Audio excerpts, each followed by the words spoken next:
Hey YouTube, welcome to Path to Senior JS. Today we're going to be talking about promises. And not just your typical promise.resolve, promise.reject, promise.all, which we're going to cover those, but we're also going to dig into the error methods such as promise.allSettled, promise.race, and promise.any, and the use cases for each one of these.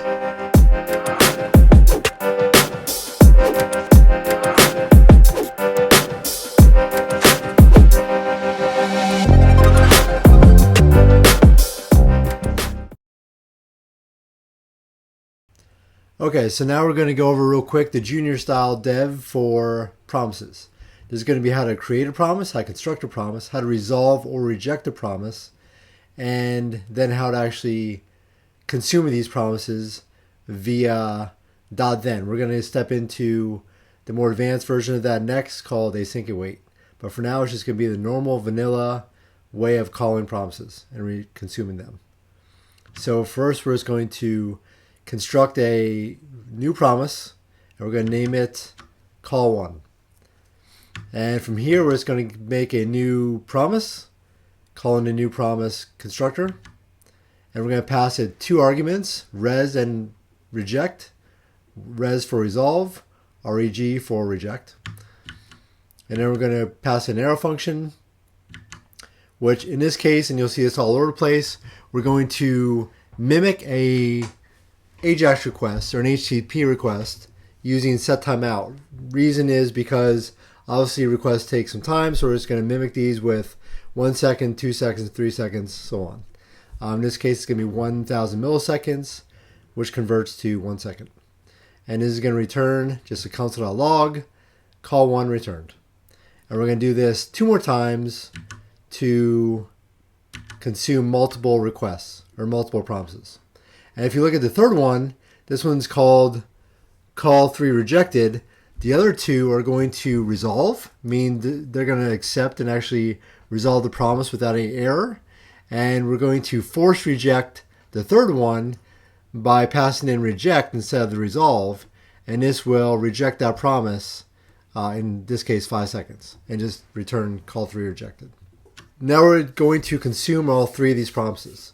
And the way we're going to do this, by calling them one at a time, we're going to call1, then we're going to pass in .then. .then is the asynchronous way of calling the callback that runs the data coming from that promise. So in this case, it's going to be data is going to be returned from this call1. In this case, it's going to be the console.log. And then we're going to console.log that data. And after we console.log, we're going to return call2, which is the next promise. And then from this call2, we're going to, again, call .then. So what's happening here, to slow down real quick, we're calling call1. We're going to get the results of call1, which is going to be data, in this case, the console.log from the setTimeout when that gets resolved. And then we're going to console.log that, return call2. Because we're returning our promise, we can again chain on the .then and call the same syntax. And again, return data, which we're going to console.log. In this case, it's going to be call2 returned. And then we're going to again return another promise, the third one that we're going to reject in this case. And that one's going to be call3 rejected. We're going to attempt to call that one or resolve that one. But then we're also going to throw on a catch. If there's any errors in any of these, we're going to catch those errors and console.log those, or console.error those, so it shows as an error. And if we go over to our console, we see that we get call1 returned, 2 seconds later call2 returned, and 2 seconds later we get call3 rejected as an error because we're console.logging or console.erroring that message.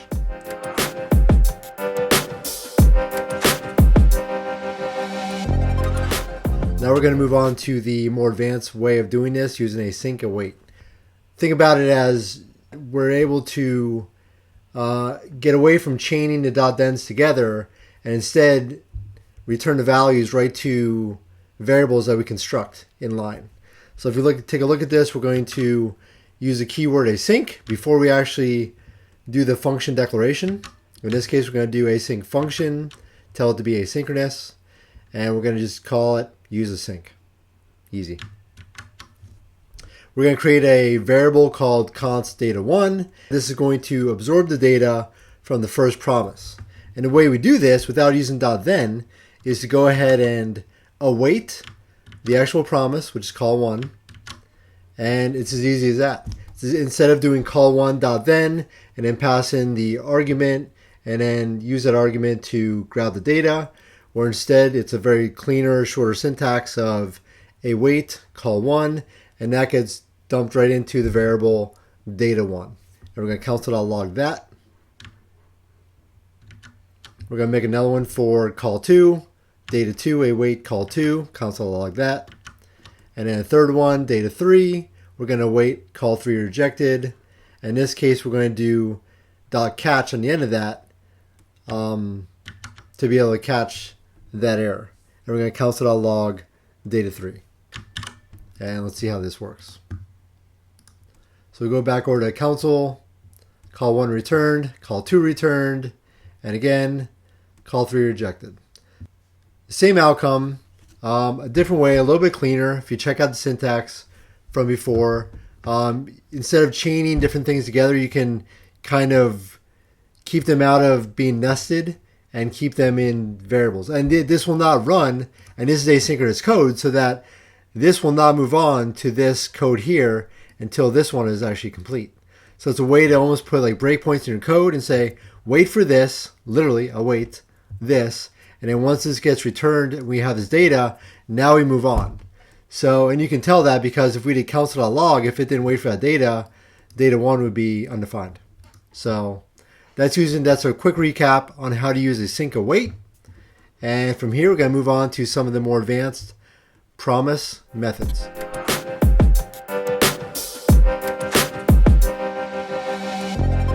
All right, so now we're going to move on to our first big method here with promises called promise.all.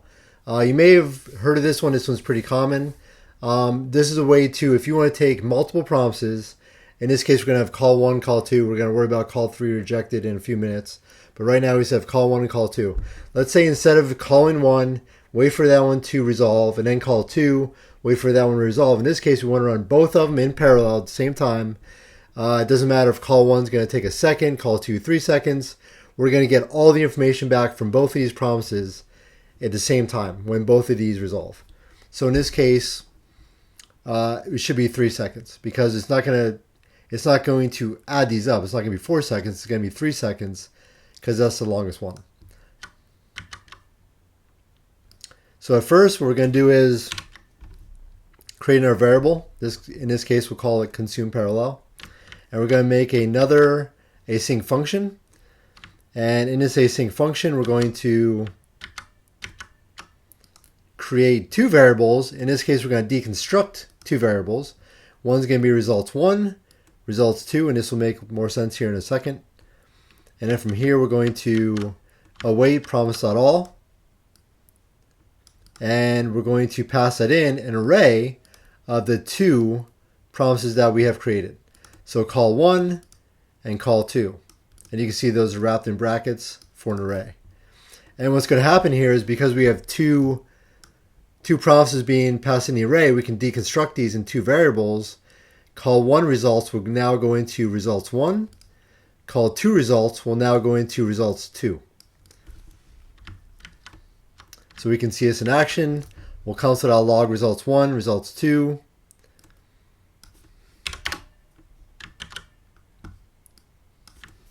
And let's check this out here real quick. So now if we run this, we get 1, 2, 3, promise.all, call 1 returned, which is the data from call 1, call 2 returned, which is data from promise 2.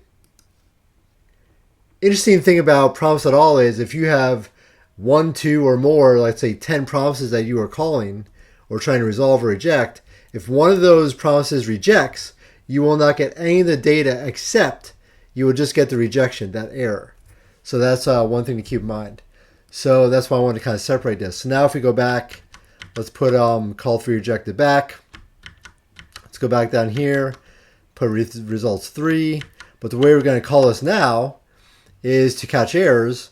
We're going to say results 1, results 2, results 3, because now we have 3 promises in our array. But now if we come over here, we're going to put a .catch on the end of this promise.all, which will obviously, if there's any errors, it will catch that error and will cancel that error. So now if we do this again, reload this, you can see the only thing that we will get is that error. So we're not getting any of the other resolved promises. We're only getting a rejected one. So that's one really important aspect to keep in mind with promise.all.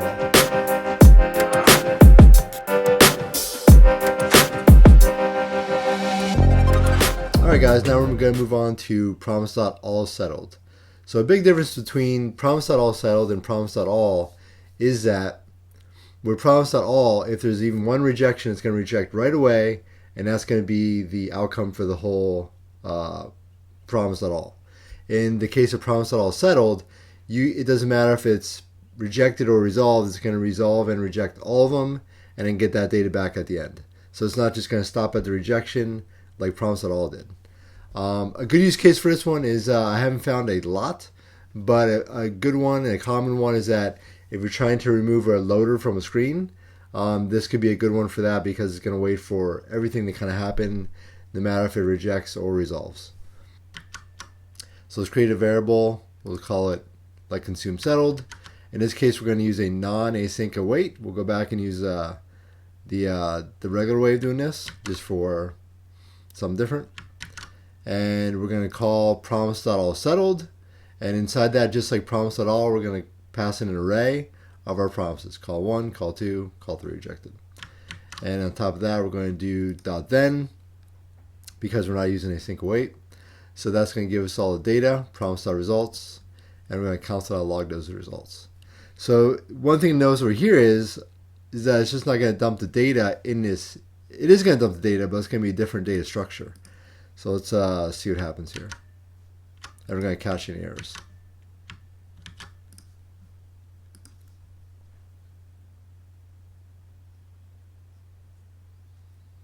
And as you see, we are getting results, but we're getting all these objects. And the reason is because these are being returned as objects that we need to dig into. So if we were using this promise.all settled, we'd have to iterate through this array, dig into the objects, and kind of do what we want. And just to show you the structure of this data, if we did that, it would look something like this. So the first object here would be status fulfilled, value call 1 returned. Second one, status fulfilled, value call 2 returned. Third one, status rejected, because it's a rejected one. Reason, set value, and then it's call 3 rejected. So we can even dig in here and do this. We can say, let's grab the first object, and on there we want to grab the value.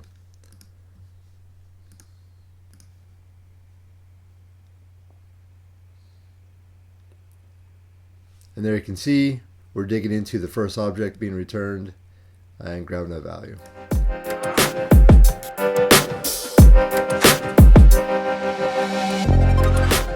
Alright, now we're moving on to promise.race. The use cases for this one were a little tricky to find. Maybe you'll see, maybe you can figure out some more on your own when you see how this works. But one that I found that's pretty good is that, let's say that you have 2 or more promises and you want to wait for, you're going to see if there's a difference between one promise or the other as far as the result. So if one promise resolves first, you can set a loader or spinner to spin until the other promises will resolve.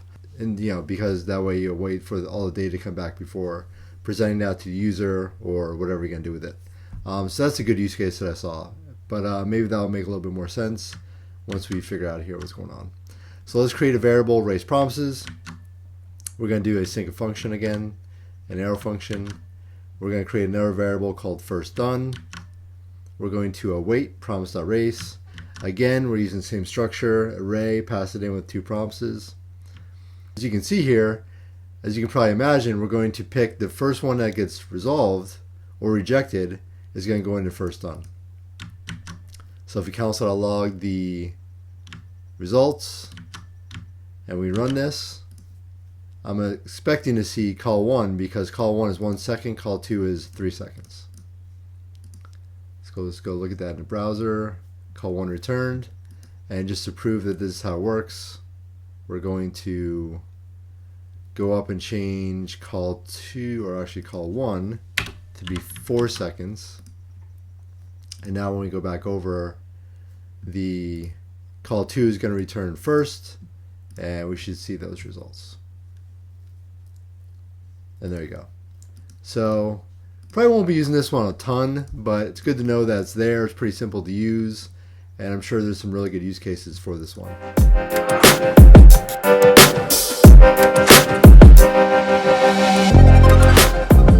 Okay, our last promise function here, promise.any, is very similar to promise.race. It's only going to return the first resolved promise in that array.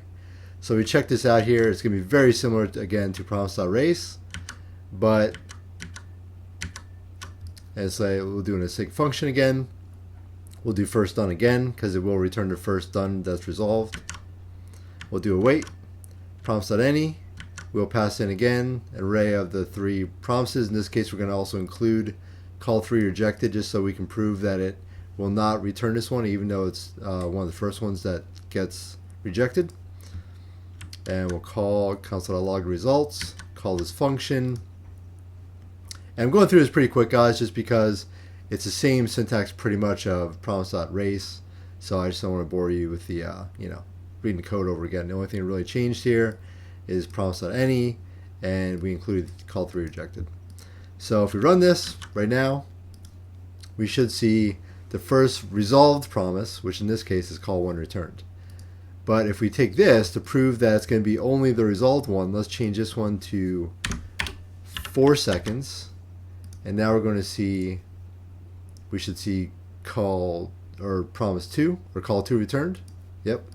And now let's even improve it further with making this 1 second. So we should bypass this and still give us call 2 returned.